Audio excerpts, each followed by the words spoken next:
Hello friends, welcome back to my channel. আজকে আমার শ্বশুরের বাৎসরিক শ্রাদ্ধ হচ্ছে আর সেই ভিডিওটা তোমাদের সঙ্গে শেয়ার করলাম। প্রত্যেক বছর যে বাৎসরিক শ্রাদ্ধ হয়, এই বছরও তাই বাৎসরিক শ্রাদ্ধ হচ্ছে। আমার শ্বশুর মারা গেছে 2007 সালে। প্রত্যেক বছর শ্রাবণ মাসের কৃষ্ণপক্ষের অষ্টমী তিথিতেই এই শ্রাদ্ধটা দেওয়া হয়, আর আজকেই এই শ্রাদ্ধটা হচ্ছে।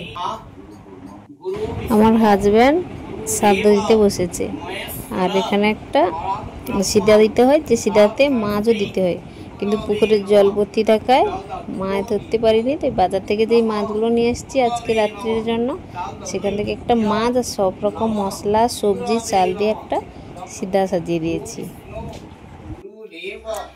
এই সিদাটা কিন্তু ব্রাহ্মণ ঠাকুরকে দান করা হয়। আর আমাদের বাড়িতে যে ঠাকুর মশাই আছে, এই সিদাটা নিয়ে যায়, কিন্তু মাছটা নিয়ে যায় না। মাছটা রাত্রিবেলা যে রান্না করে খাওয়ার ভাসানো হবে, সেই খাবারে ভাসিয়ে দেওয়া হয়। আজকে সারাদিন আমাদের বাড়িতে রান্না হয় না, রাত্রিবেলা রান্না করে প্রথমে খাবারটা ভাসিয়ে দিই। তারপর আমার শ্বশুরের 4 ভাই সবাই আলাদা আলাদা বাড়িতে থাকি, কিন্তু শ্রাদ্ধের দিন সবাই মিলে একসঙ্গে রাত্রিবেলা খাওয়া দাওয়া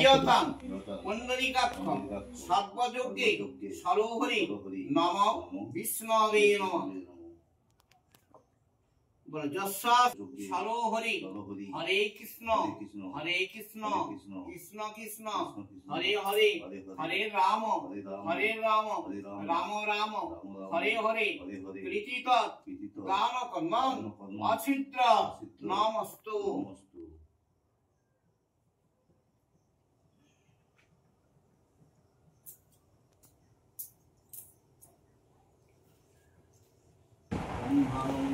শ্রাদ্ধ শেষ হয়ে গেছে, এখন সবাই প্রণাম করে নিচ্ছি।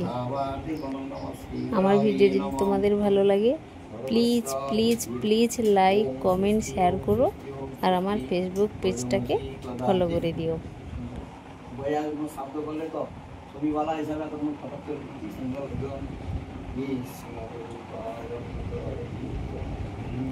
আজকের ভিডিও এই পর্যন্ত। চলো বন্ধুরা, টাটা।